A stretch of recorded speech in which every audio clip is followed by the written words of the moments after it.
Hello, everyone. Here we are in our fifth week, not the last week, but in our fifth week of our course, The Life of Christ.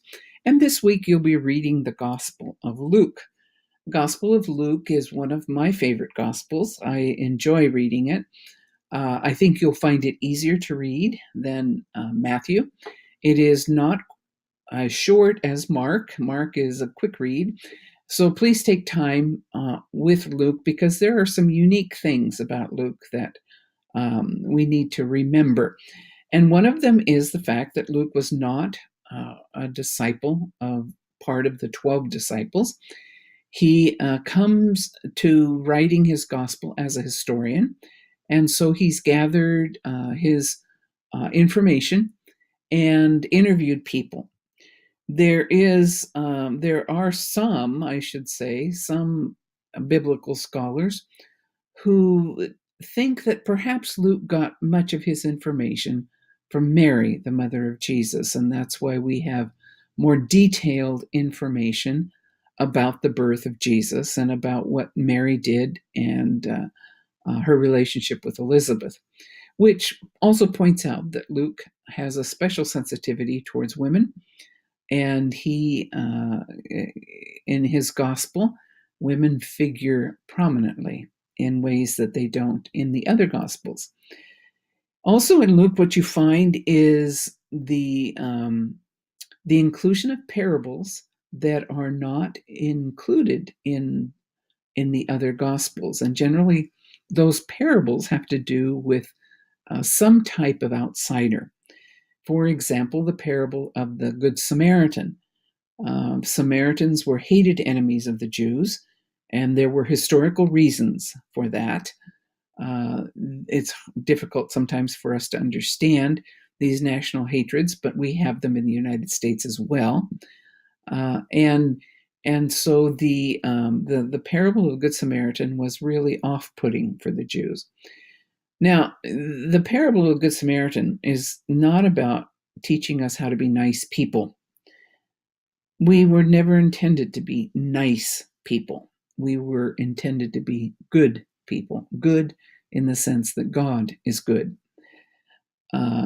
Nice people pass by dirty, unwashed, needy souls.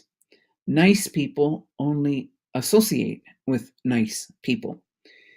But Jesus is telling us that we sometimes have to look at those who are our enemies to learn what it means to minister to those who are in need.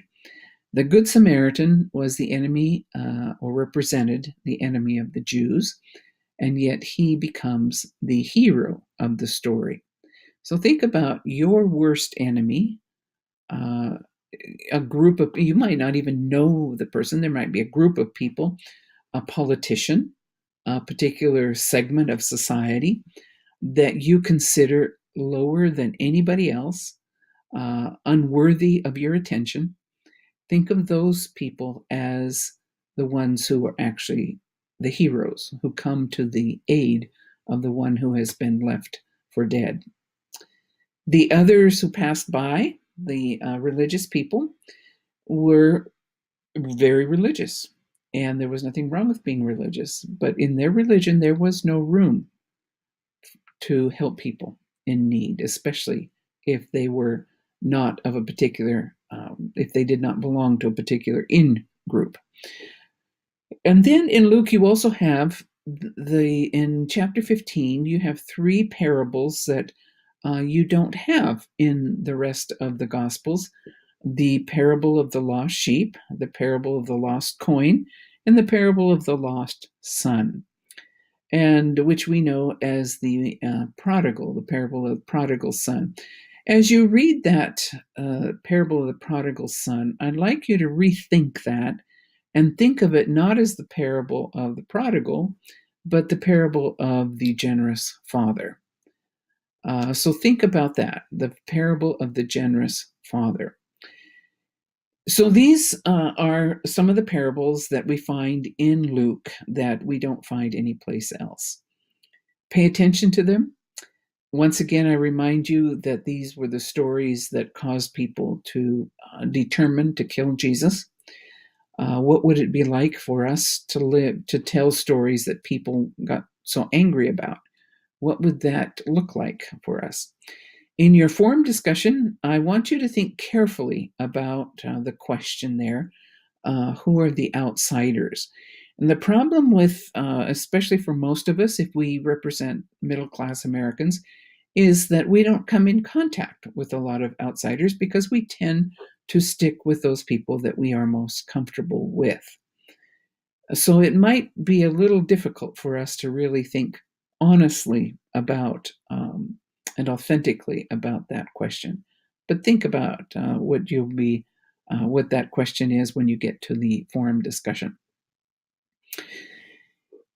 One more thing I want to say, and that's about your gospel response papers, and many of you have already read my comments. I am not interested in interpretation of the passage. We are too quick to jump to interpretation of the Gospels and the stories that we find. We are too quick to incorporate what we have heard throughout our lives about a particular gospel story, a narrative. I'm asking you to set that aside, to set your interpretations aside, and to take time to observe. And observation means look at the audience. Who is the audience? Observation means look at the characters. Who are the people that are actually involved in the story? Observation means take a look at the plot, the action going on, and the conflict, the nature of the conflict. What needs to be overcome, or what tension is there in the story? You will be tempted to give uh, interpretation. I think this means, or obviously Jesus meant to say. We don't know what Jesus meant to say. We need to look at what it says and take little by little baby steps. Put away the filters that we've heard all of our lives and simply concentrate on observing what's going on. That's what I'm asking you to do in the gospel response papers. They are very simple. They don't require any consultation with outside sources. It's what you observe in that passage. So I hope that that helps you focus and narrow, focus your concentration on what you'll be doing in the gospel response paper. And I hope that as you read the Gospel of Luke, that you will discover those groups of outsiders that Luke brings to the forefront, that tend to still be outsiders for us because they are outsiders simply because we don't pay attention to them. We don't we don't have contact with them, and that's what the religious leaders of Jesus' time didn't want to have contact with those people. So I look forward to reading your gospel response papers, and I will be reading your forum post and making some observations about those as well. So enjoy your week, and of course, if you have any questions, please feel free to get in touch with me. Until next time, have fun.